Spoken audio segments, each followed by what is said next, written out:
יברכך אדוני וישמרך.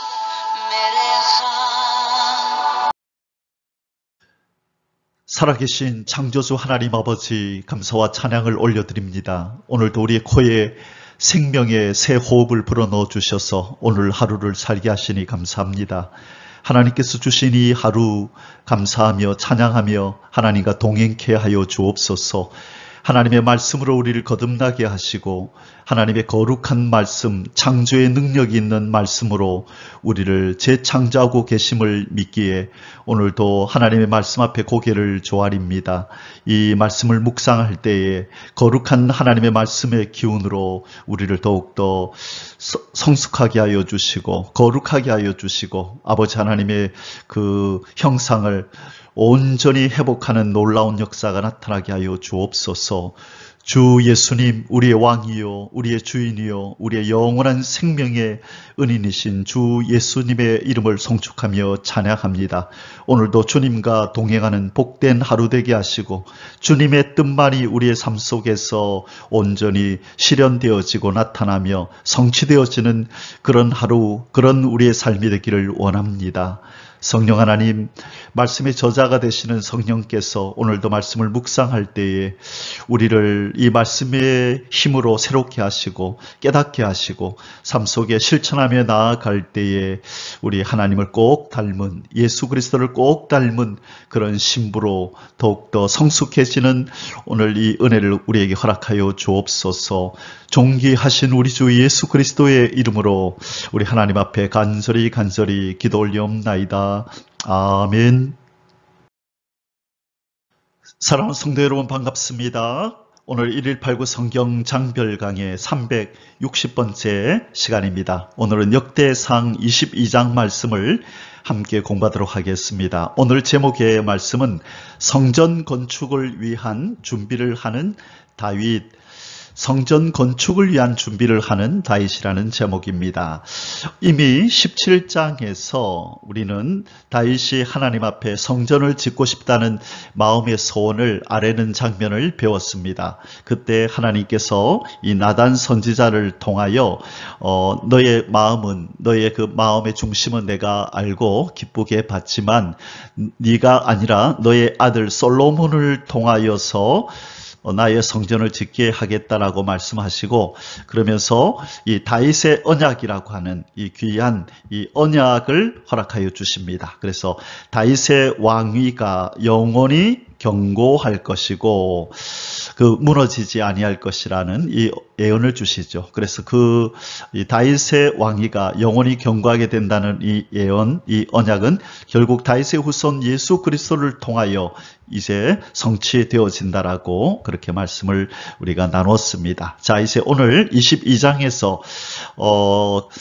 비록 성전 건축하는 것을 그가 다윗의 때는 할 수 없지만 다윗은 그런 생각을 했습니다. 자, 그렇다면 내가 하나님의 성전을 위해서 무슨 일을 할 수 있을까? 내 아들 솔로몬이 성전을 짓는다 그러는데 이 솔로몬은 아직 어리고 여러 가지 부족함이 많은데 내가 뭔가 준비할 것이 없을까라고 깊이 숙고한 후에 다윗은 최선을 다하여 그 아들 솔로몬이 성전을 잘 건축할 수 있도록 만반의 준비를 갖춥니다. 여기에서 우리는 하나님을 사랑하는 다윗의 마음을 엿볼 수가 있습니다. 바로 우리 어저께 21장에서 이 인구조사를 통하여 혹독한 하나님의 그 심판을 경험했습니다. 그의 잘못된 판단으로 말미암아 자기 백성이 수많은 자기 백성이 그 전염병으로 죽어가는 그 비극스러운 모습을 바라보고 그 아픔이 채 가시기도 전에 참 일반 사람 같으면 이 하나님을 향하여 때로는 원망과 불평과 그리고 불편한 기색을 그 표출은 안 하더라도 마음속에 그냥 하나님과 뭔가 서먹한 그런 정서가 그 심령 속에 생길 만도 한데 다윗은 오히려 이 인구조사 사건으로 징벌을 받았음에도 불구하고 오히려 그 마음속에 하나님을 더욱더 사랑하고 하나님을 위해서 성전을 지어드리고자 하는 그 마음이 뜨겁게 일어났습니다. 이것이 바로 참 신앙인의 자세입니다. 징계가 있을 때에 그 징계 때문에 하나님과 멀어지는 것이 아니라 징계로 인하여 오히려 하나님께로 더 가까이 가는 그런 어떤 힘을 얻는 그런 사람이 참 신앙인입니다. 그래서 오늘 우리는 이 다윗, 성숙한 신앙인인 다윗을 통하여서 오늘 우리가 배워야 될 것이 많은데요. 한 구절 한 구절 살펴보면서 우리가 믿음의 선배 다윗을 통하여 무엇을 배워야 하며 또 하나님은 우리에게 어떤 교훈을 주시려 하시는지 살펴보기를 원합니다. 자, 우리 역대상 조감도를 또 볼까요? 29장을 향하여 우리 열심히 달려가고 있습니다. 오늘 22장부터 27장까지는 이 다윗의 성전 건축 준비와 그리고 종교 행정 조직을 정비하는 이 다윗 왕의 모습이 나타납니다. 그래서 오늘 22장에서는 성전 건축 준비를 하는 다윗의 모습을 살펴보도록 하겠습니다. 자, 22장의 주된 내용은 다윗이 성전 지을 준비 계획을 세우고 그 다음에 다윗이 솔로몬에게 성전 건축에 대하여 당부하는 장면이 나옵니다. 자, 역대상 22장의 소주제는 오늘 소주제는 두 가지입니다.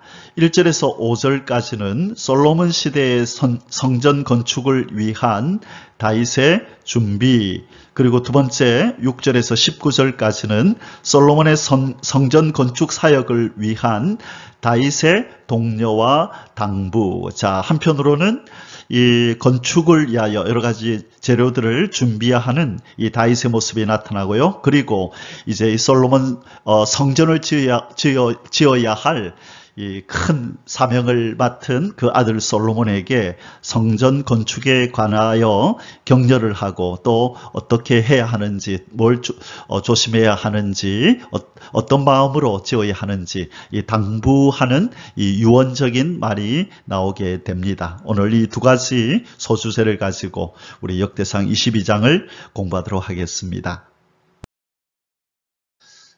자, 이제 본론으로 들어가겠습니다. 첫 번째 소주제입니다. 솔로몬 시대의 성전 건축을 위한 다윗의 준비 1절에서 5절입니다. 1번 다윗이 여기가 여호와의 전이며 이스라엘의 번제단이라고 선언함 1절입니다. 다윗이 이르되 이는 여호와 하나님의 성전이요 이는 이스라엘의 번제단이라 하였더라. 자, 어제 우리 인구조사 때문에 이 하나님의 이 벌이 임하고 전염병이 돌고 나서 이 죄를 사하기 위해서 오르난의 타작마당에서 제사를 드리라 하나님께서 그렇게 명령하셨죠. 자, 그 산이 무슨 산이라 그랬죠? 모리아 산이라고 말씀드렸습니다. 자, 이 모리아 산에 이제 솔로몬의 성전이 지어지는데 이 다윗은 바로 이곳이 여호와의 전이고 이스라엘의 번제단이라고 선언합니다.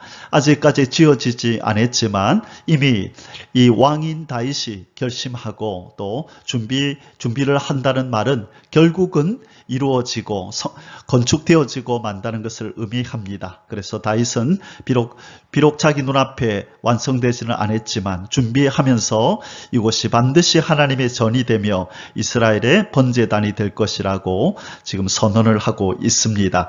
자, 다윗은 자신에게 성전을 건축하는 일이 비록 허락되지 않았지만은 최선을 다해서 준비를 하고 있습니다. 바로 이것은 이 왕으로서 자기는 이 하나님이 세워주신 하나님 나라의 왕으로서 참 아름답고 영광스러운 이 궁전에 자기는 거하는데 이 자기를 왕으로 세우신 참된 왕이신 참 왕이신 이 하나님의 집이 없다는 것에 대해서 늘 마음 아파했습니다. 그래서 그가 우리 17장에서 우리 배운 바와 같이 하나님 참된 왕이신 만왕의 왕이신 온 우주의 왕이신 하나님을 위해서 하나님의 집을 지어드리고 싶습니다라고 그런 마음을 가졌던 것이죠. 이것이 참된 신앙인의 그 마음의 참된 모습입니다. 우선순위가 하나님께 있는 거죠. 하나님은 나에게 이렇게 큰 복을 주시고 이런 좋은 집에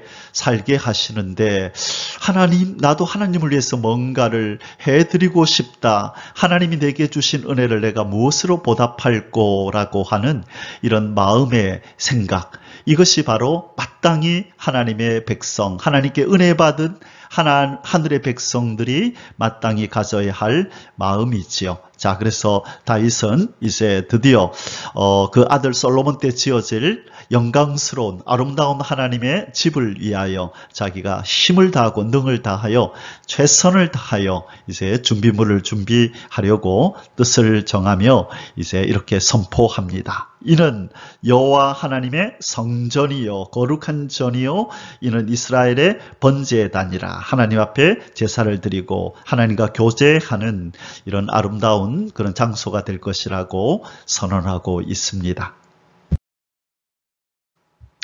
이번 다윗이 성전 건축에 필요한 재료를 준비하기 시작함 2절에서 4절입니다. 다윗이 명령하여 이스라엘 땅에 거류하는 이방 사람을 모으고 석수를 시켜 하나님의 성전을 건축할 돌을 다듬게 하고, 자, 여기에 보니까 이방 사람들까지도 이 성전 건축하는 일에 동참을 시켰습니다. 자, 이것은 무슨 의미일까?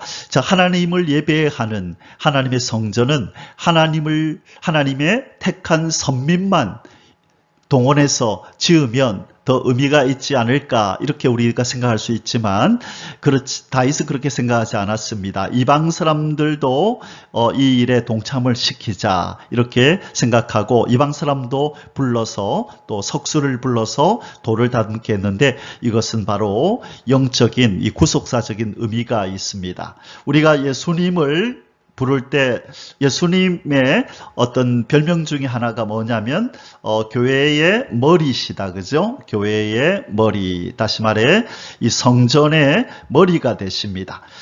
제가 자주 말씀드린 바와 같이 이 지구 땅, 이 세상은 하나님의 나라이면서 하나님의 집, 하나님의 아버지시니까 집이면서 그리고 하나님의 성전이다. 하나님의 나라, 하나님의 집, 하나님의 성전이라 그랬습니다. 자, 그런데 하나님의 성전인 이 지구 땅이 이 마귀의 미혹으로 말미암아 제사장이었던 아담과 하와가 범죄함으로 성전의 기능이 마비가 되어버렸죠.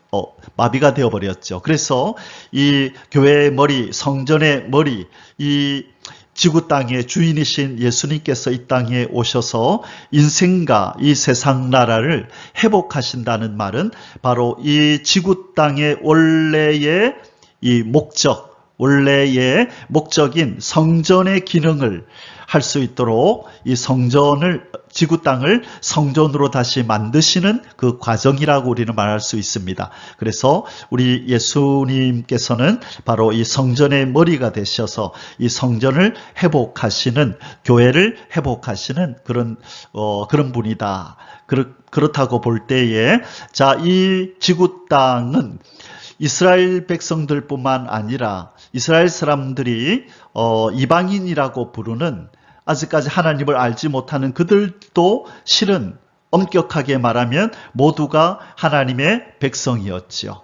범죄하여 하나님께로부터 떠났기 때문에 지금은 이방인이라는 이름을 불리지만 이스라엘도 원래는 이방인이었죠. 근데 하나님이 이들을 제일 먼저 택하여서 하나님의 선민으로 삼아 주셨을 뿐이지 이스라엘도 원래 하나님 밖에 있었던 사람이 있죠. 자, 그래서 이스라엘의 사명은 하나님 밖에 있는 이방인들도 전도해서 하나님을 알고 하나님의 법을 지키는 하나님의 백성으로 만드는 것이 이스라엘의 사명이죠. 자, 그런 의미에서 이 다윗이 하나님의 성전을 짓는데 이방 사람들도 동원을 시켰다는 말은 바로 다윗의 후손 예수 그리스도는 모든 이 땅의 인생들, 이스라엘 사람들뿐만 아니라 이방인들도 다 모아서 하나님의 나라를 건설하고 하나님의 성전을, 하나님의 교회를 새로 재건하는데 이들도 이방인들도 동참시킨다라는 것을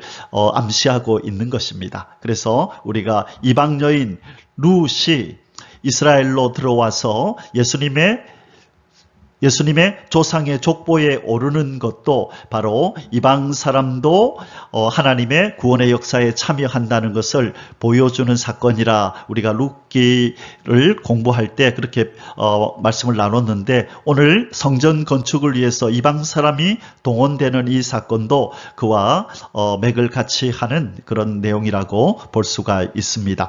자, 3절입니다. 다윗이 또 문짝못과 거멀못에 쓸 철을 많이 준비하고, 자, 문짝못, 문짝을 다는 데 쓸 못, 그리고 거멀못이라고 하는 것은 이 연결하는 못입니다. 연결. 그래서 이것과 이것을 연결하는 이렇게 연결고리, 연결하는 데 쓰는 못을 거멀못이라고 합니다.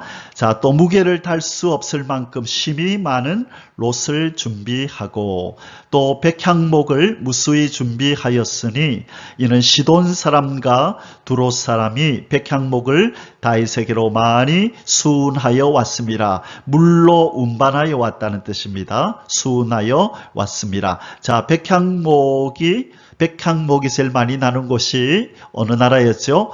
자, 레바논의 백향목, 우리는 그렇게 말한다, 그죠? 그래서 이 다윗은 자기의 모든 아는 인맥들을 다 동원하여서 모든 좋은 재료들을 다 성전 건축을 위해서 최선을 다하여 준비하는 모습을 보여줍니다.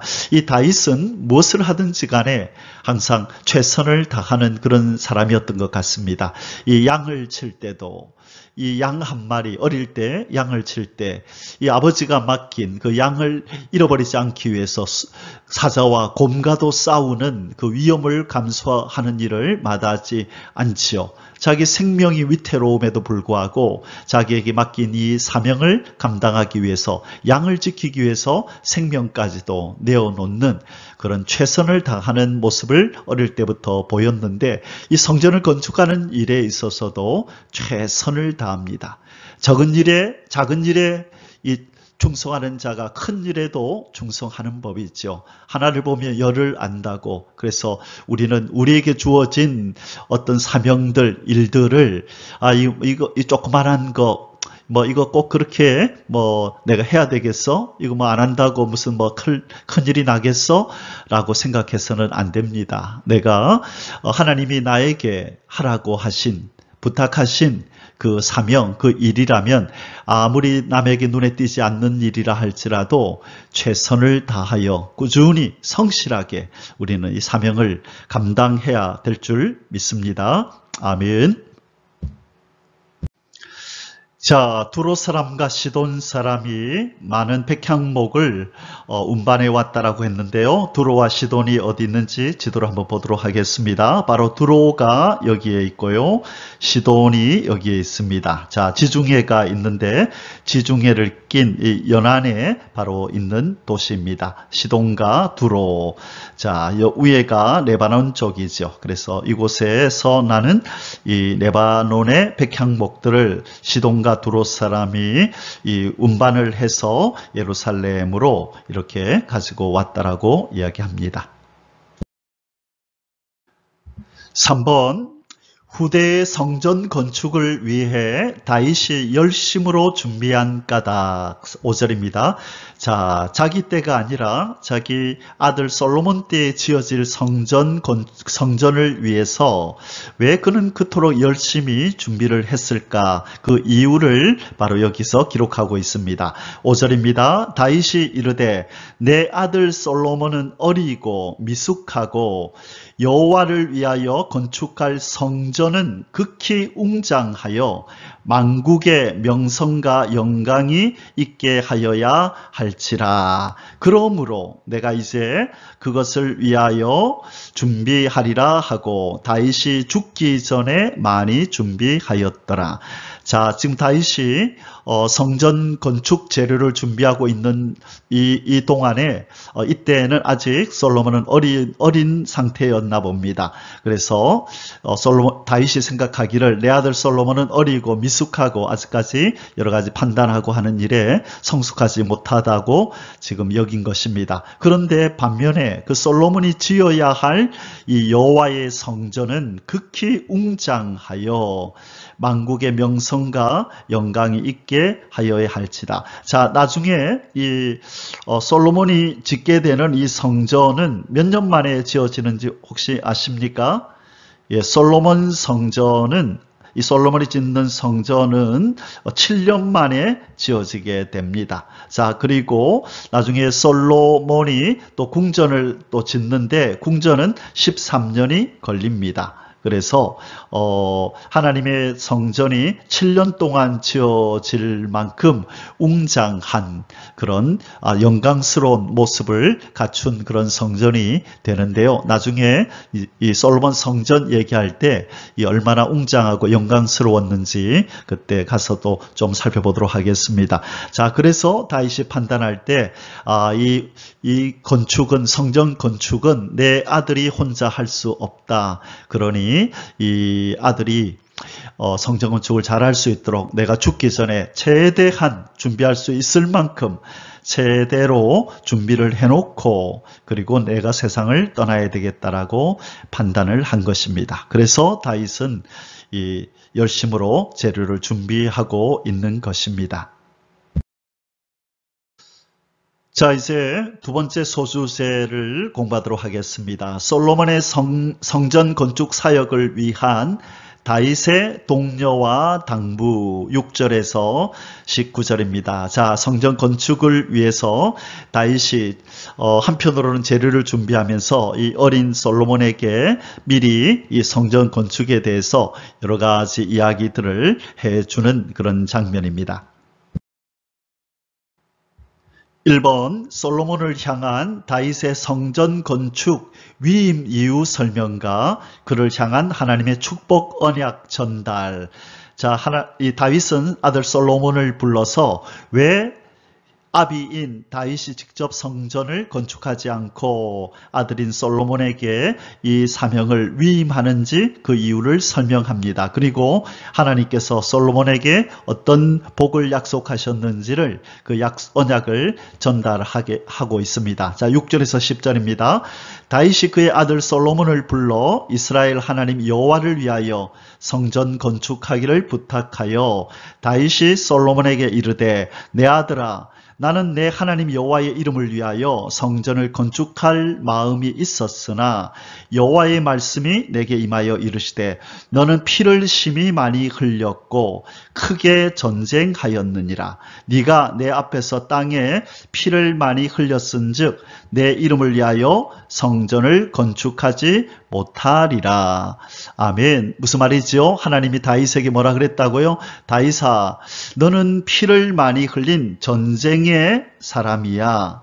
전쟁의 사람. 자, 이 내용은 어디에도 나오냐면요. 이 역대상 28장 3절에 가면 이제 성전 건축을 위하여 이 다윗이 이스라엘의 그 고관들, 지자들을 부른 다음에 이제 솔로몬을 도와서 성전을 잘 좀 지으라고 부탁하는 장면에서 그 사람들에게 왜 다윗이 직접 짓지 않는지를 이야기할 때 동일한 내용을 얘기합니다. 하나님이 내게 말씀하시기를, 자, 뭐라고 되어 있냐면 하나님이 내게 이르시되 너는 전쟁을 많이 한 사람이라 피를 많이 흘렸으니 내 이름을 위하여 성전을 건축하지 못하리라 하셨느니라. 그래서 다윗을 전쟁의 사람이라고 하나님이 불렀다는 것입니다. 그런데 반면에 지금 지어져야 할 이 성전은 무엇을 상징하는 것이죠? 자, 이 솔로몬의 성전은 그 전에 광야에서 성막이 발전하여 성전이 됩니다. 자, 그리고 이 성전은 발전하여 나중에 무엇이 되죠? 바로 성도. 이 성도가 하나님의 성전이 되는 것이죠. 자, 그 내용이 어디에 나오나요? 성도가 성전이라는 것이 고린도전서 3장 16절에 보면 이렇게 말씀합니다. 너희가 하나님의 성전인 것과 하나님의 성령이 너희 안에 계신 것을 알지 못하느냐. 자, 그 다음에 고린도전서 6장 19절 20절에도 보면 너희가 하나님의 성전인 것과 하나님의 성령이 너 안에 거하시는 거 알지 못하느냐. 너희는 너희 것이 아니라 값으로 산 것이 되었으니 그러즉 너희 몸으로 하나님께 영광을 돌리라. 자, 실은 이 성막, 광야의 성막에 하나님께서 낮에는 구름 기둥으로 밤에는 불 기둥으로 임재하셨죠. 그죠? 자, 이것이 성막이 바로 성도의 예표였다는 것입니다. 장차 하나님이 구름 기둥 불 기둥으로 성막에 거했던 것처럼 장차 하나님이 성전인 성도에게 성령으로 임재하실 것이라는 것을 예표했다는 거예요. 자, 그래서 1차적으로 광야의 성막은 이제 가나안 땅에 들어가서 솔로몬을 통하여 지어지는 성전을 상징했고, 그리고 이 성전은 장차 하나님의 성령이 거할 성도를 상징했다는 것이죠. 자, 그러면 성도 안에 누가 거하시죠? 우리 주 예수 그리스도께서 평강의 왕이 그 안에 거하시는 겁니다. 우리 왕이신 주님이 우리 성전인, 교회인 우리 안에 우리 예수님이 거하시죠. 그래서 이사야서 9장 6절에 보면 우리 예수님을 무슨 왕이라 그러죠?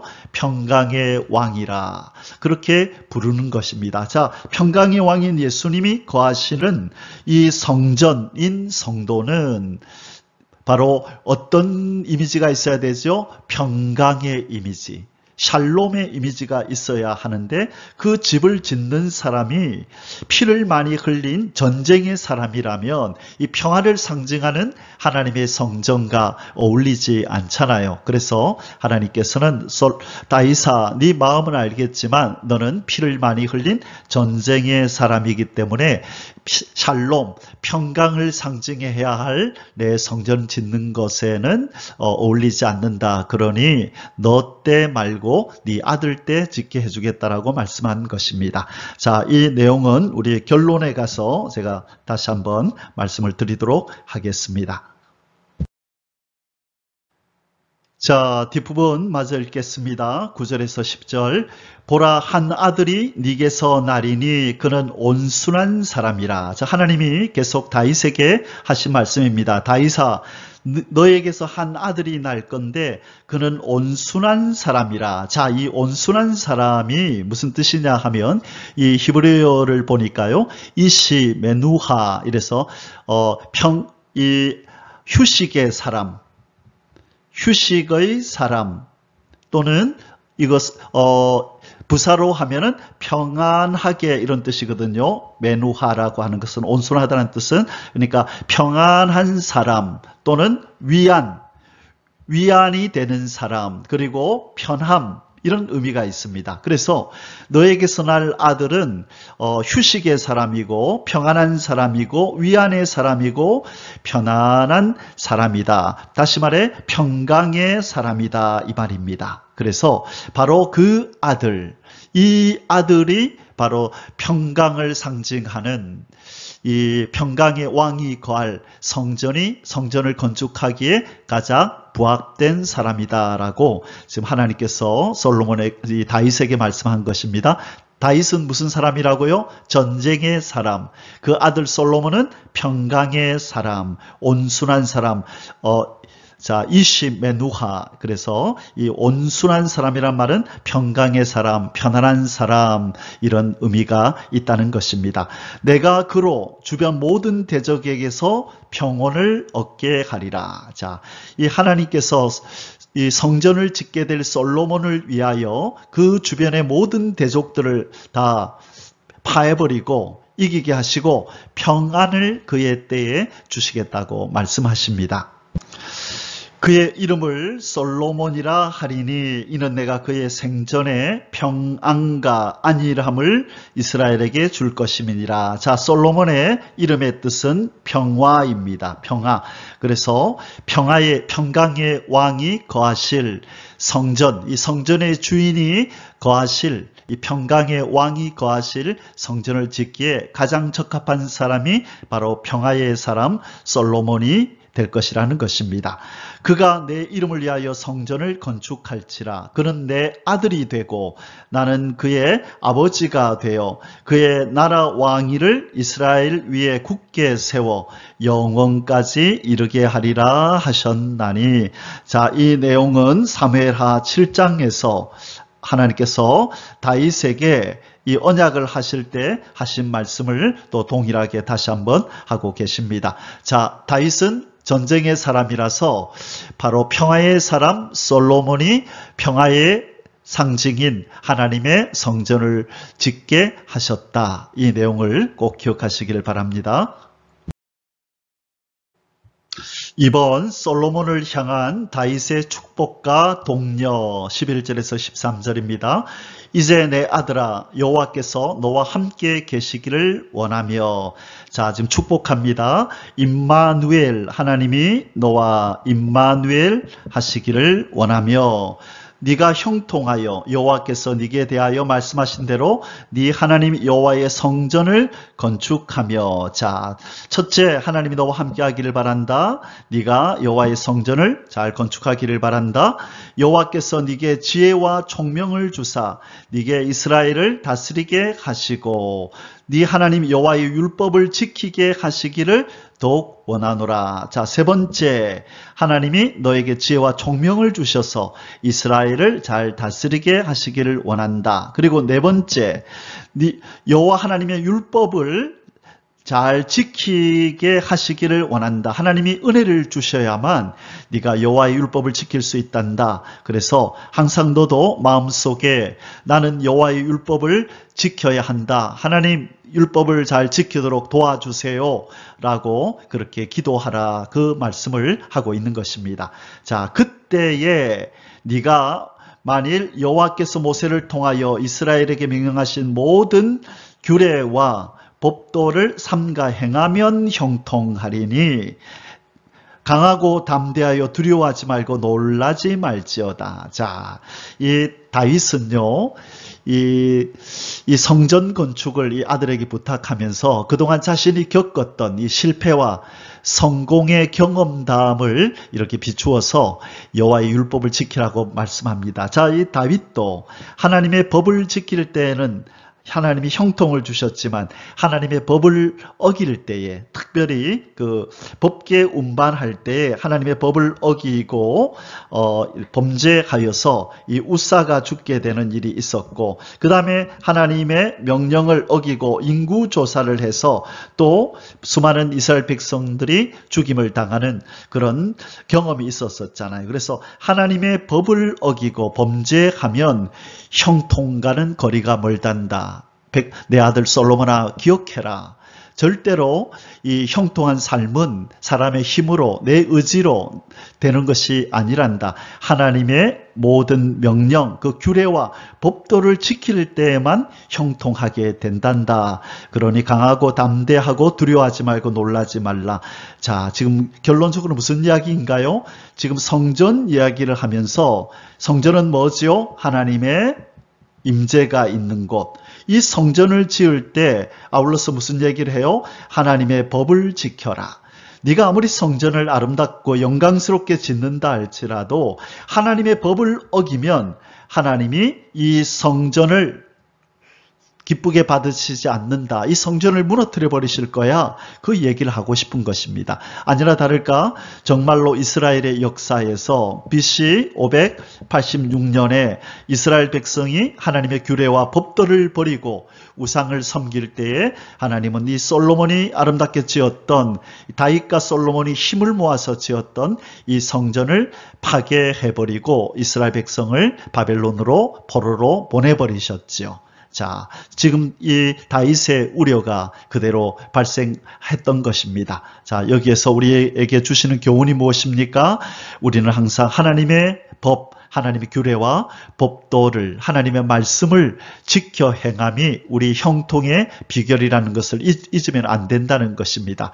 그래서 항상 말씀 중심, 항상 하나님이 나에게 뭐라고 말씀하시는지 말씀을 묵상하고 말씀을 배우고 또 설교를 듣고 실천하는 이 일에 우리는 최선을 다하여야 하나님의 임마누엘의 역사가 함께 하시고 형통케 하시는 하나님의 은혜와 은총이 떠나지 않을 줄을 믿습니다. 이 복을 누리는 저와 여러분이 되시기를 주님의 이름으로 축복합니다. 아멘.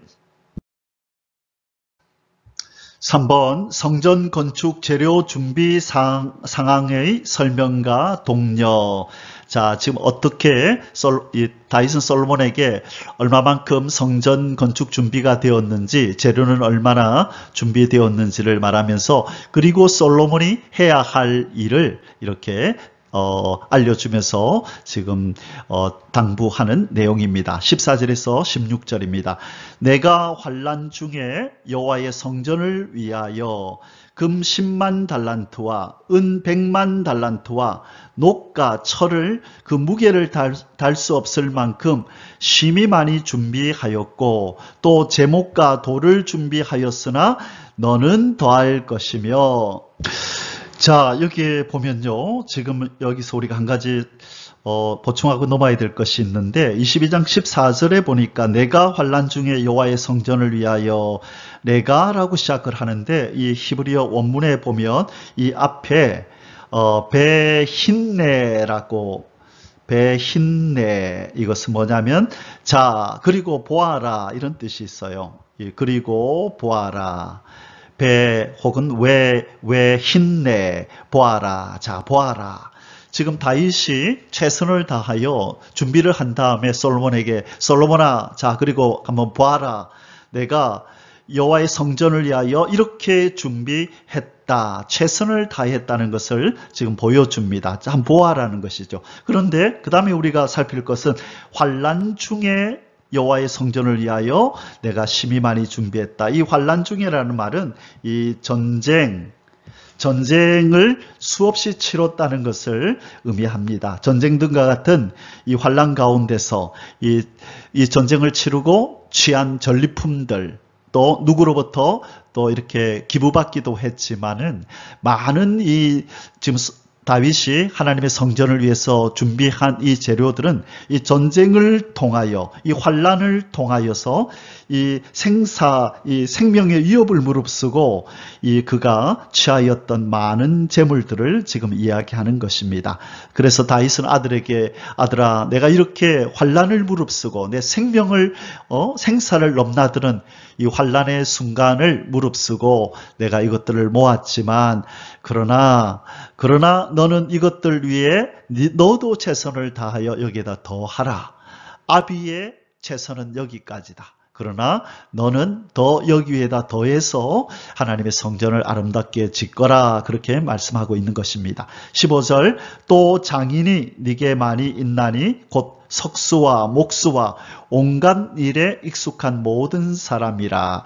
자, 이 장인, 아주 기술이 있는 사람들을 내가 많이 준비해 두었다. 돌을 다듬고 나무를 다듬고 또 금을 다듬고 못을 다듬고 모든 종류의 사람들 다 준비해 두었다. 그 얘기죠. 16절, 금과 은과 녹과 철이 무수하니 너는 일어나 일하라. 여호와께서 너와 함께 계실지로다 하니라. 자, 재료가 준비되었으니 일어나 너는 일하라. 여호와 하나님께서 너와 함께 계실지로다. 자, 재료가 아무리 많아도, 일꾼이 있다 할지라도 하나님께서 함께 하지 않으시면 아무 일도 되지 않지요. 재료가 준비되고 일꾼이 준비된 이후에 이제 무엇이 필요합니까? 하나님이 함께 하시는 이 복이 임해야만 우리가 행하는, 우리가 경영하는, 계획하는 이 모든 일들이 형통하게 되는 것입니다. 그래서 우리가 할 수 있는 최선은 다하되 하나님이 함께 하여 주시기를 또한 기도하고 간구해야 할 줄 믿습니다. 아멘. 4번 이제 오늘 역대상 22장의 마지막 부분입니다. 모든 방백들을 향한 다윗의 성전 건축 협조 당부 17절에서 19절입니다. 자, 개인적으로 건축 재료를 준비하고 또 솔로몬 아들을 불러서 또 격려하고 당부하고 이제 모든 이스라엘 방백들 지도자들을 불러서 이 아들 솔로몬을 도와서 성전 건축을 잘 해달라고 당부하는 내용입니다. 17절입니다. 다윗이 또 이스라엘 모든 방백에게 명령하여 그의 아들 솔로몬을 도우라 하여 이르되 너희 하나님 여호와께서 너희와 함께 계시지 아니하시느냐? 사면으로 너희에게 평온함을 주지 아니하셨느냐? 이 땅 주민을 내 손에 넘기사 이 땅으로 여호와와 그의 백성 앞에 복종하게 하셨나니 이제 너희는 마음과 뜻을 바쳐서 너희 하나님 여호와를 구하라. 그리고 일어나서 여호와 하나님의 성전을 건축하고 여호와의 언약궤와 하나님의 성전의 기물을 가져다가 여호와의 이름을 위하여 건축한 성전에 드리게 하라 하였더라. 아멘. 자, 지금 다윗이 방백들에게 무슨 이야기를 하는 거죠? 너희들이 아는 바와 같이 하나님께서 이 땅 주민을 다 내 손에 넘겨서 우리에게 평안함을 주신 이유가 있지 않겠느냐? 그 이유가 무엇이겠느냐? 바로 이때를 이해합니다. 그 이유가 바로 이제 성전을 건축하라는 바로 이 이유 때문에 하나님께서 이 나라에 평안함을 주셨다. 그 이야기를 지금 방백들에게 하는 것입니다. 그러면서 뭐를 얘기하죠? 여호와를 구하라.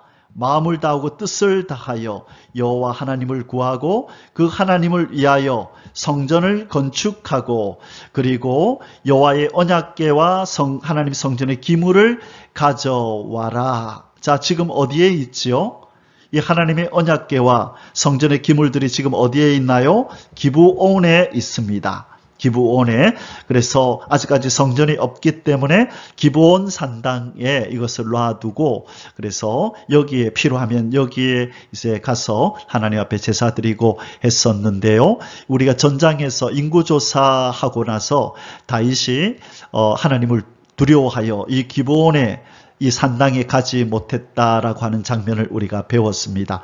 자, 솔로몬이 왕이 되고 나서 다윗이 죽고 나서 솔로몬이 왕이 되고 나서 바로 성전이 바로 지어진 것이 아니라 어느 이제 7년이라는 시간이 필요하다 그랬죠.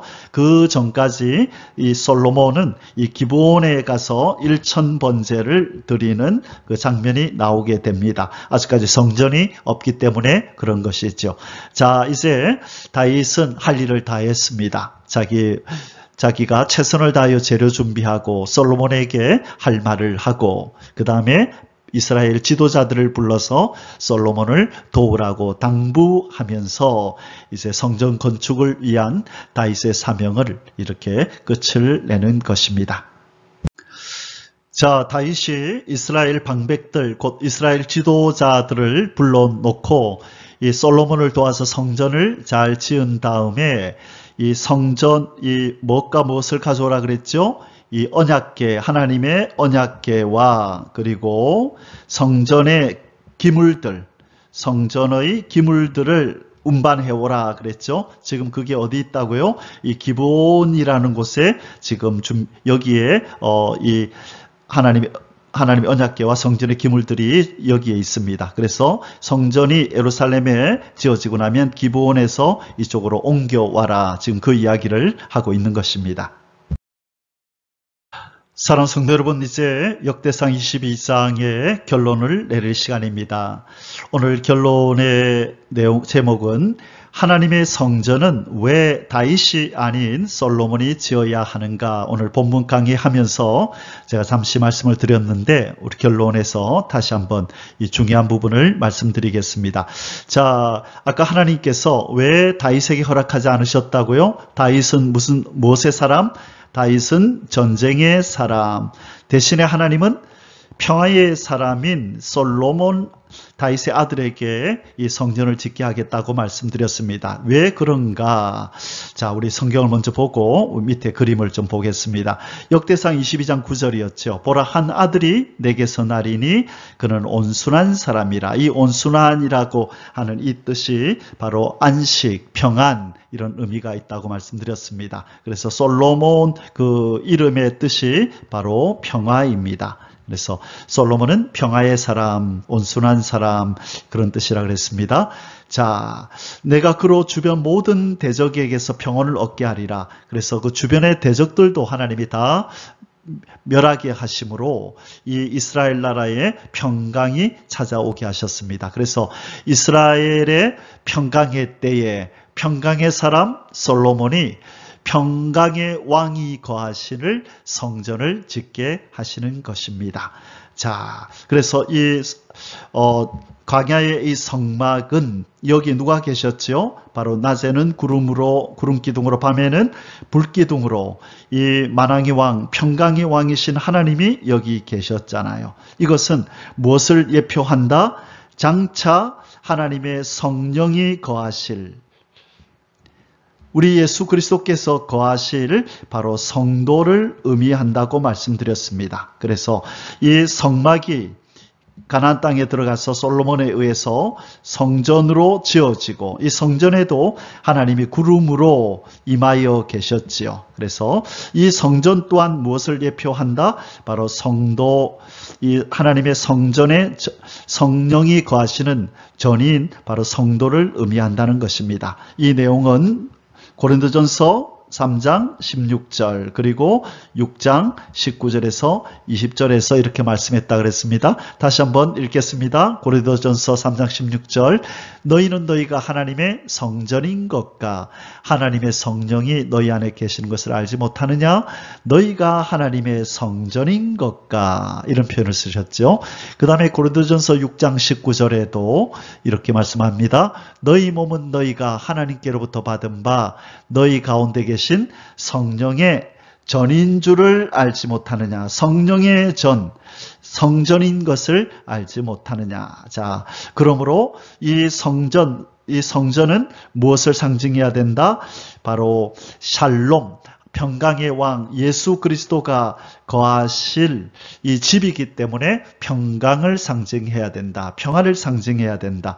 그래서 전쟁의 사람이 이 평강을 상징하는 집을 지으면 뭔가 어울리지 않는다는 거죠. 그래서 하나님께서는 그 이름을 평강이라고 불리울 바로 솔로몬을 통하여 평강의 집 바로 성전을 짓도록 허락하신 것입니다. 바로 평강의 왕이신 예수 그리스도, 이사야서 9장 6절에 이렇게 예언이 되어 있습니다.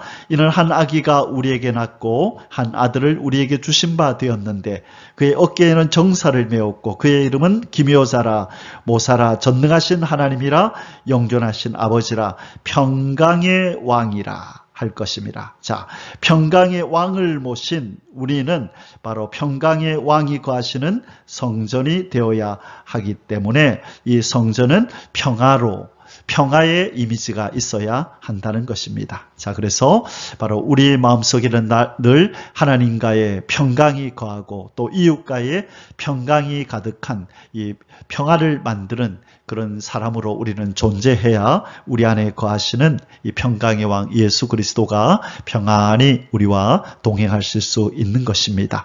오늘 하루 우리 평강의 왕이신 예수 그리스도로 말미암아 우리의 마음이 평안하고 또 이 평안을 우리 주변의 사람들에게 흘려보내는 그런 복된 하루가 되시기를 주의 이름으로 축원합니다. 아멘. 할렐루야. יברכך